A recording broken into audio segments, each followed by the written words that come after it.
Seigneur, ta parole est grande, elle demeure à jamais.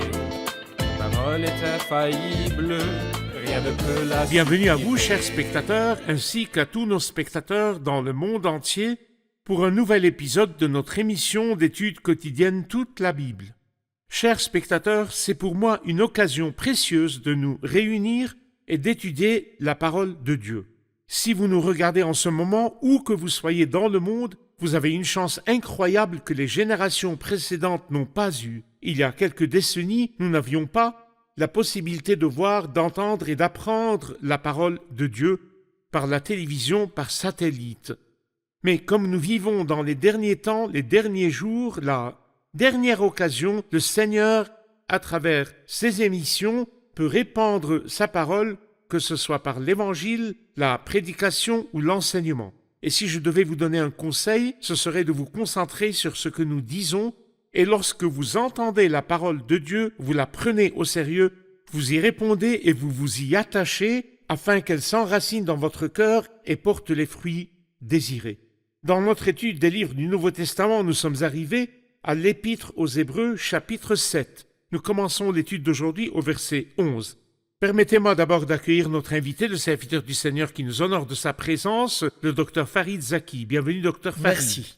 Nous accueillons aussi nos invités, soyez les bienvenus. Quelques instants et nous commencerons notre étude d'aujourd'hui. Ne quittez pas.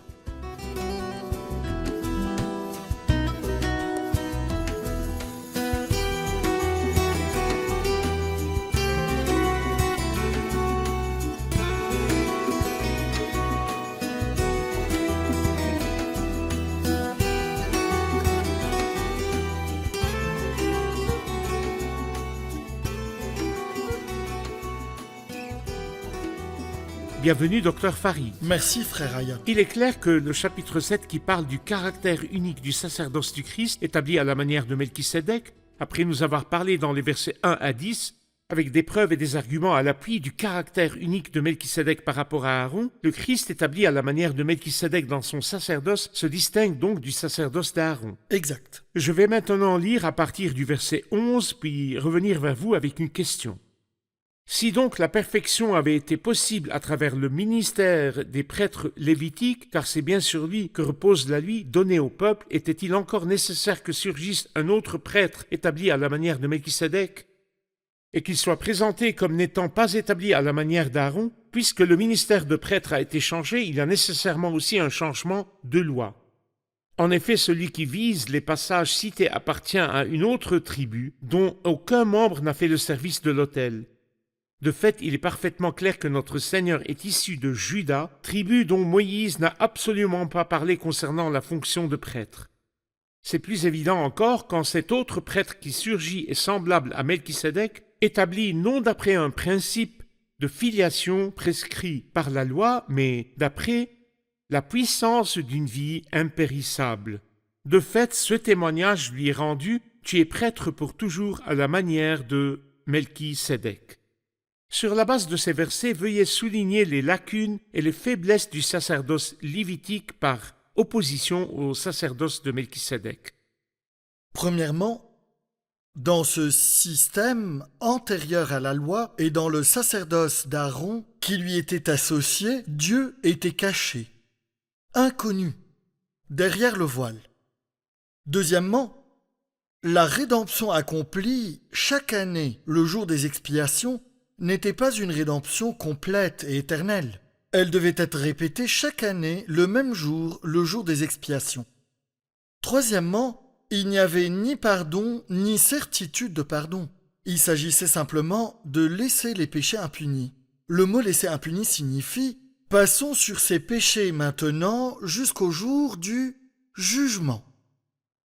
En conséquence, quatrièmement, les adorateurs ou ceux qui offraient des sacrifices n'avaient jamais la conscience en paix, car leur conscience n'était jamais parfaite. En combinant ces 4 points, nous pouvons comprendre le sens du mot. Si la perfection avait été possible à travers le ministère des prêtres lévitiques, le sacerdoce n'a pas atteint la perfection. Je crois que le mot perfection dans l'Épître aux Hébreux en particulier fait référence à l'accomplissement d'un travail et à la paix intérieure qu'elle procure à ceux qui en dépendent, une paix intérieure. Qui parmi le peuple juif a connu le repos pendant 1500 ans? Personne. Personne. Toujours ce besoin d'offrir des sacrifices et de recevoir le pardon de Dieu. Il est dit ensuite que par une seule offrande, il a conduit à la perfection Exact. pour toujours ce qu'il rend saint. Exactement.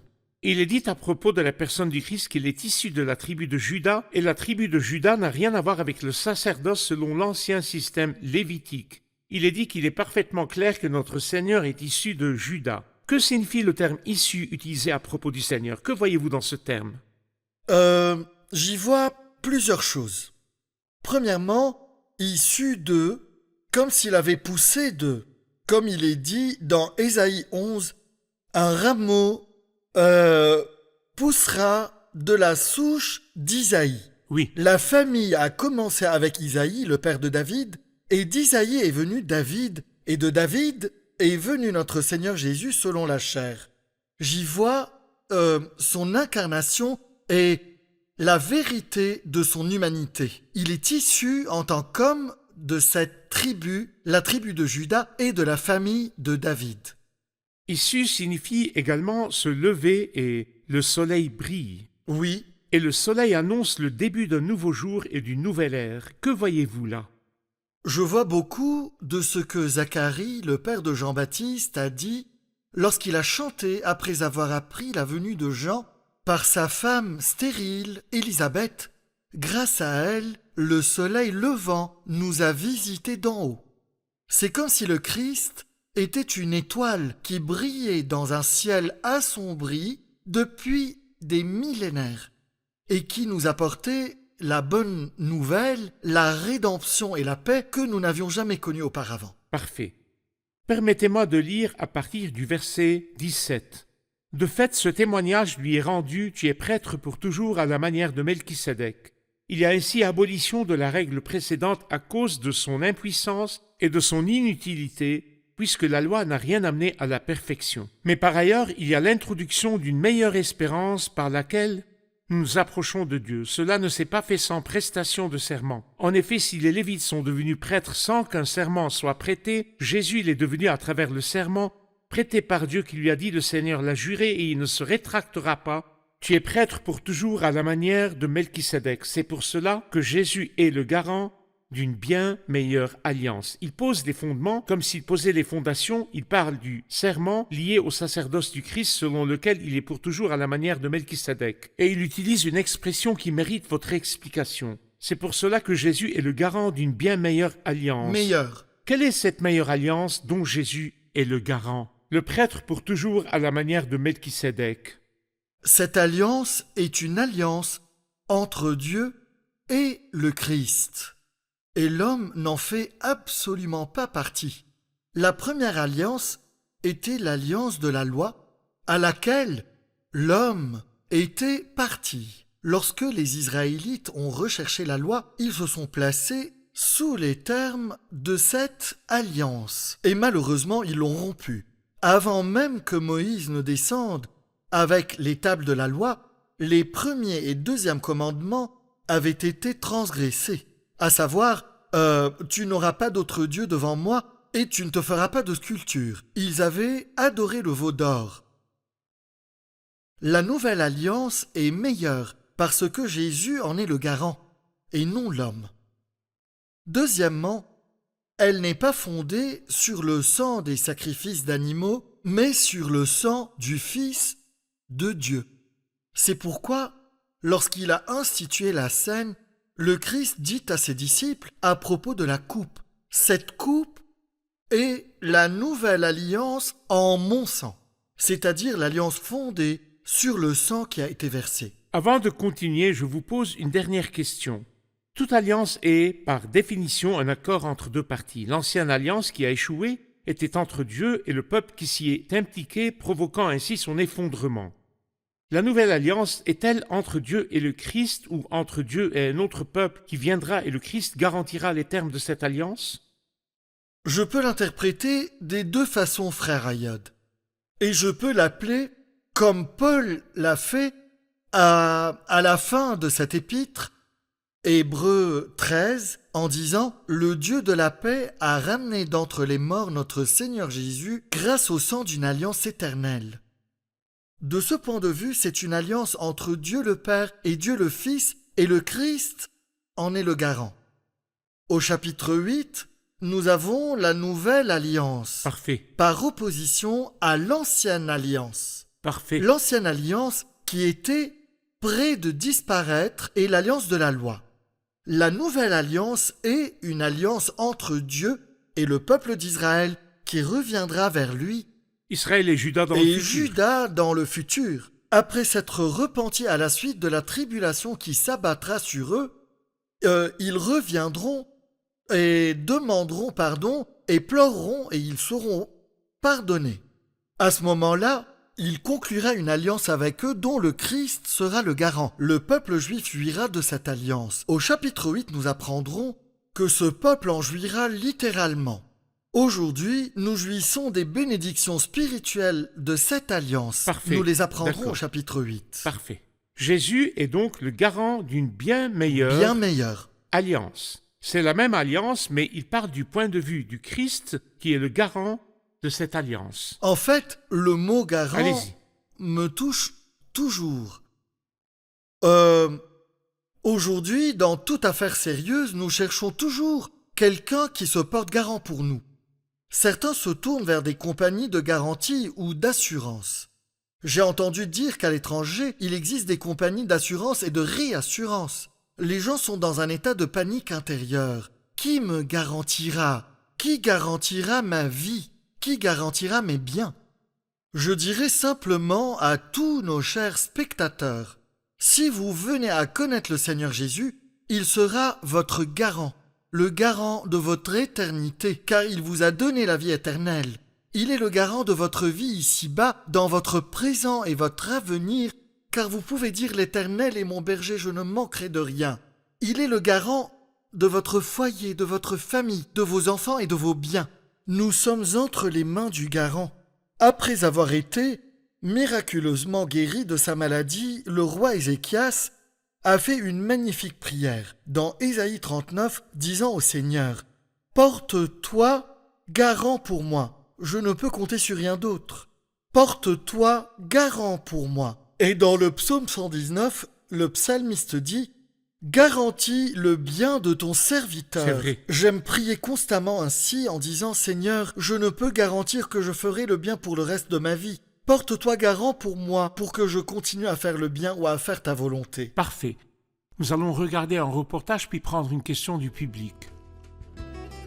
Le sacerdoce lévitique n'était pas parfait et ne pouvait atteindre la perfection ou la pleine communion avec Dieu. C'est pourquoi nous avons besoin du Christ. Le Seigneur Jésus est issu de la tribu de Juda et ne pouvait donc pas devenir prêtre ici sur terre selon l'ordre de l'Ancien Testament. La tribu sacerdotale était la tribu de Lévi. Le sacerdoce a dû changer puisque le Christ n'était pas issu de la tribu de Lévi. Le Christ est devenu prêtre par sa résurrection d'entre les morts. Nous venons à Dieu par le Christ. Et nous avons vu que le Seigneur Jésus-Christ est un prêtre parfait et éternel. Comme je l'ai dit, le sacerdoce lévitique était incapable de remplir sa mission. Mais maintenant, nous avons un prêtre parfait, le Seigneur Jésus, qui offre le salut et la rédemption parfait.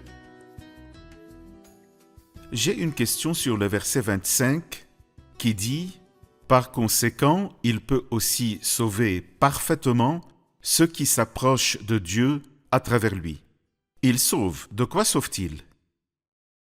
Docteur Farid, quel genre de salut le Christ peut-il offrir à ceux qui s'approchent de Dieu à travers lui? Magnifique.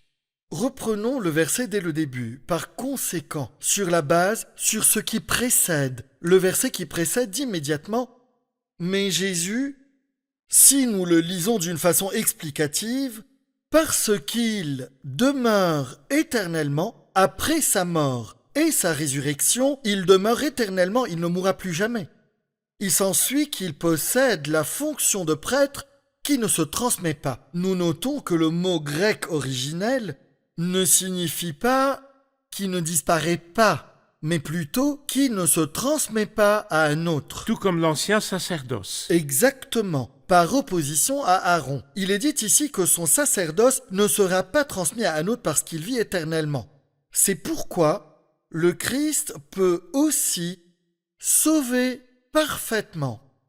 Le salut parfait nous emmène ici sur le chemin de la vie et ne nous parle pas seulement du salut passé, du salut de la punition de nos péchés par le pardon, mais nous dépeint sur le chemin de la vie, aspirant à la communion avec Dieu, mais des obstacles surgissent. Nous avons une nature humaine et Satan nous tente. Il y a des épreuves dans la vie, des souffrances, des défis et des problèmes. Le croyant aspire à la communion avec Dieu, mais il y a des obstacles. Lorsqu'il vient au Christ et se tourne vers lui, le Christ l'élève au-dessus de ces obstacles et le conduit en présence de Dieu. C'est le sens du mot « sauver ». Sauver parfaitement signifie que ce que j'ai vécu hier de ce type de salut, je le vivrai aujourd'hui, demain et jusqu'à la fin de mon chemin. Il a sauvé, il sauve et il sauvera encore. Aussi, il m'a sauvé d'un gros problème hier et il me sauve d'un problème encore plus gros aujourd'hui. Et si demain je suis confronté à un problème encore plus grand, il peut me sauver parfaitement. Il sauve parfaitement, mais il pose une condition. Qui sauve-t-il ? Ceux qui s'approchent de Dieu à travers lui, ceux qui le reconnaissent comme médiateur, intercesseur et prêtre. En d'autres termes, quiconque s'approche de Dieu par le Christ est béni. Mais si vous vous approchez de Dieu par quelqu'un d'autre que le Christ, vous ne bénéficierez pas de tout ce salut. Parfait. On dit souvent que le Christ est le grand prêtre. On dit aussi qu'il est l'intercesseur et vous avez mentionné qu'il est le médiateur. Oui. Afin que ces termes et rôles soient clairs pour nos spectateurs, nous avons besoin d'une définition afin que, plus tard, lorsque nous lirons la Bible et que nous tomberons sur le mot médiateur, nous comprenions, grand prêtre nous comprenions et intercesseur nous comprenions. Dans ma réponse précédente, je voulais énumérer tous les rôles qu'il remplit au ciel et nous les trouverons en particulier au chapitre 9. Bien sûr, le mot médiateur signifie prendre deux parties par la main pour les réconcilier. Parfait. C'est le rôle du Christ, l'homme qui est mort, ressuscité et monté au ciel. C'est lui qui prend la main au pécheur et la met entre les mains du Dieu saint et accomplit la réconciliation dont les fondements ont été posés sur la croix. Très bien. Quant à son rôle de grand prêtre, c'est lui qui, par son ministère continu, me préserve de tomber dans le péché. Il m'aide. Je me sens faible. Si je ne trouve pas d'aide dans ma faiblesse, je tomberai. Donc, quand je lève les yeux vers lui, je fais l'expérience de son rôle de grand prêtre, par laquelle il compatit à nous et nous aide dans nos faiblesses. Je m'approche du trône de la grâce afin d'obtenir compassion et de trouver grâce. Même si je tombe dans le péché, je ne suis pas perdu, mais je fais l'expérience de son rôle d'intercesseur. Mais le mot intercesseur ici, mentionné par Jean dans sa première épître, chapitre 2, a le même sens que le mot utilisé pour désigner le défenseur, le Saint-Esprit, Paraklétos, celui qui est auprès du Père pour préserver ma position de fils auprès du Père. Son rôle est donc celui d'un avocat. Dans les traductions anglaises, certains l'appellent patron, advocate. Tel est le rôle de l'intercesseur, le médiateur qui me réconcilie avec Dieu, moi pécheur. Le prêtre qui me soutient, me fortifie et m'aide chaque jour dans mon cheminement. Et si jamais je tombe, il est mon intercesseur qui me dit « N'aie pas peur ». Ton statut devant Dieu, comme un fils, est préservé auprès du Père devant le Père. Deuxièmement, dès que tu reconnaîtras ton péché, l'impact qu'il a eu sur toi disparaîtra. Merci pour ces précisions. Passons au passage qui commence au verset 26, qui contient de très belles paroles et de magnifiques attributs de la personne du Christ, en tant que grand prêtre. Il nous convenait en effet d'avoir un tel grand prêtre, saint, irréprochable, sans souillure, séparé des pécheurs et plus élevé que le ciel. Il n'a pas besoin, comme les autres grands prêtres, d'offrir chaque jour des sacrifices d'abord pour ses propres péchés, ensuite pour ceux du peuple, car il a accompli ce service une fois pour toutes en s'offrant lui-même en sacrifice. En effet, la loi établit comme grand prêtre des hommes sujets à la faiblesse, tandis que la parole du serment prononcée après l'instauration de la loi établit le Fils qui est parfait pour l'éternité. Quels attributs du Christ en tant que grand prêtre voyez-vous dans ces paroles? Nous avons 7 des plus beaux attributs de la Bible. Son premier attribut, nous commençons par le mot « il nous convenait ». C'est très étrange. Il aurait dû dire « il lui convenait ». Pourquoi fait-il le lien avec nous? J'y vois notre valeur, j'y vois notre dignité aux yeux du Père. J'y vois que nous sommes des personnes dignes, d'une dignité particulière. Il nous convenait, en effet, d'avoir un tel grand prêtre, notre Seigneur Jésus. Quels sont ses attributs? Tout d'abord, il est saint. Et saint, agios en grec, signifie le consacrer à Dieu et séparé de toute trace d'impureté.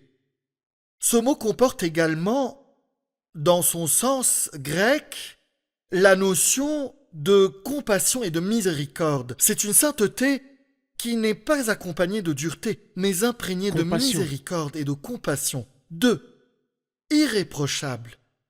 Ses motivations sont pures. Il n'a jamais de mauvaise pensée envers qui que ce soit. Voyez la différence avec n'importe qui d'autre. Une personne que je rencontre peut ne pas faire de mal, mais ses pensées à mon égard peuvent être mauvaises. Et nous sommes tous comme ça en vérité. Mais pour lui, même les pensées malveillantes n'existent pas, ni l'impureté. Toute l'impureté qui l'entourait sur terre n'a pas pu le souiller. 4. Il est séparé des pécheurs, et cela concerne sa vie. Même s'il a vécu parmi les pécheurs, il était séparé d'eux par ses pensées et par la noblesse de sa moralité. Et à présent, après l'œuvre de la croix, il est monté au ciel et s'est séparé. 5. Il est plus élevé que le ciel, son statut. La sublimité, non seulement de son lieu, mais aussi de son statut. Il est maintenant à la place d'honneur, et cela nous rappelle ce que nous avons dit précédemment. Dieu l'a ressuscité et l'a fait asseoir à sa droite dans les lieux célestes, au-dessus de toute domination, de toute autorité, de toute puissance, de toute souveraineté et de tout nom. 6. Il n'a pas besoin, comme les autres grands prêtres, d'offrir chaque jour des sacrifices, d'abord pour ses propres péchés, ensuite pour ceux du peuple, car il a accompli ce service une fois pour toutes en s'offrant lui-même en sacrifice. Quelle splendeur! Quelle grâce sublime! Le Seigneur Jésus, le Fils du grand Dieu, s'est offert lui-même en sacrifice. Il n'y a personne de plus grand que lui pour offrir le sacrifice, et il n'y a pas de plus grand sacrifice que lui-même. Il est le grand prêtre qui a offert le plus grand sacrifice lui-même. Parfait. Et enfin, la loi établit comme grand prêtre des hommes sujets à la faiblesse, le 7e attribut, tandis que la parole du serment prononcé après l'instauration de la loi, à savoir le Seigneur l'a juré, il ne se rétractera pas, tu es prêtre pour toujours à la manière de Melchisédek, établit le Fils qui est parfait pour l'éternité. Premièrement, il est le Fils de Dieu, et non un serviteur. Voyez-vous la différence entre le Fils et tous les autres grands prêtres? Aaron pouvait aller et venir, ses fils pouvaient aller et venir, ils étaient des serviteurs, mais le Fils égal avec le Père, en venant dans notre monde, en devenant homme, et en endurant toutes les souffrances, puis la croix, puis la résurrection, puis l'ascension à la gloire céleste, avec tout cela est appelé parfait. Il avait l'expérience complète et parfaite pour exercer son rôle de grand prêtre. est parfaitement qualifié, il est devenu pour tous ceux qui lui obéissent L'auteur d'un salut éternel. J'aimerais vous Merci. dire, frère Ayad, à quel point nous sommes Parfait. bénis. J'espère sincèrement que chaque spectateur, face à cette magnificence et à ces 7 attributs, dira « Seigneur, je veux faire partie de ton Parfait. peuple, tu es le grand prêtre. » Merci. Prenons une dernière question des invités. Frère Ayad, en quoi le sacerdoce du Christ se distingue du sacerdoce lévitique rituel en général à travers ce chapitre? Allez-y, docteur Farid. Tout d'abord, très simplement, dans le sacerdoce rituel, le rôle du prêtre prenait fin à sa mort. Le sacerdoce du Christ, en revanche, ne prend pas fin ni ne s'arrête, car il a commencé ce sacerdoce après sa résurrection d'entre les morts, d'après la puissance d'une vie impérissable, et il vit éternellement. 2. Le sacerdoce rituel d'Aaron n'était pas fondé sur un serment. Celui du Christ est fondé sur un serment de Dieu. Le Seigneur l'a juré, il ne se rétractera pas. Tu es prêtre pour toujours. 3. Le sacerdoce antérieur ou sacerdoce rituel exigeait que le prêtre offre des sacrifices. Le Christ s'est offert lui-même en sacrifice. Il s'ensuit que les adorateurs ou les serviteurs ont la conscience parfaite. 4. Le sacerdoce du Christ se caractérise par la puissance. Il peut sauver parfaitement et comme je l'ai dit dans l'épisode précédent, il a pris mon dossier en main. Mon dossier est dans sa main et il restera entre ses mains jusqu'à la fin de mon voyage. Quant à Aaron, il commençait, mais la mort l'empêchait de rester en fonction. Ce sont là les caractéristiques fondamentales qui distinguent le sacerdoce. Merci, docteur Farid, que le Seigneur vous bénisse. Revoyons l'épisode avec nos invités.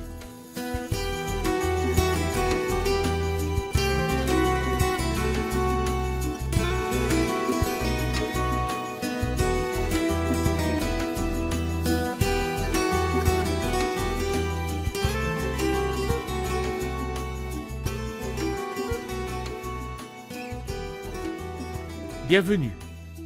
Quelles sont les caractéristiques qui distinguent le sacerdoce du Christ du sacerdoce rituel? Le sacerdoce du Christ est éternel tandis que le sacerdoce rituel prenait fin avec la mort du prêtre.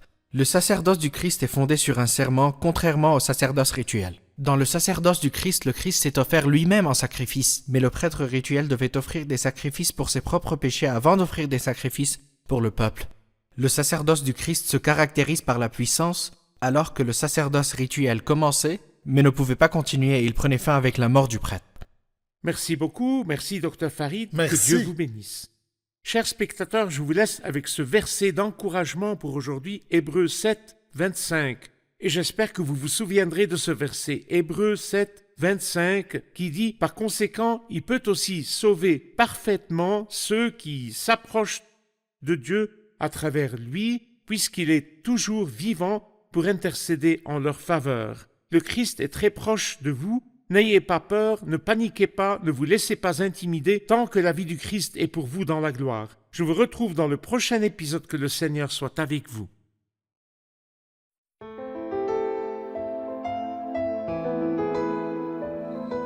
Seigneur, ta parole est grande, elle demeure à jamais.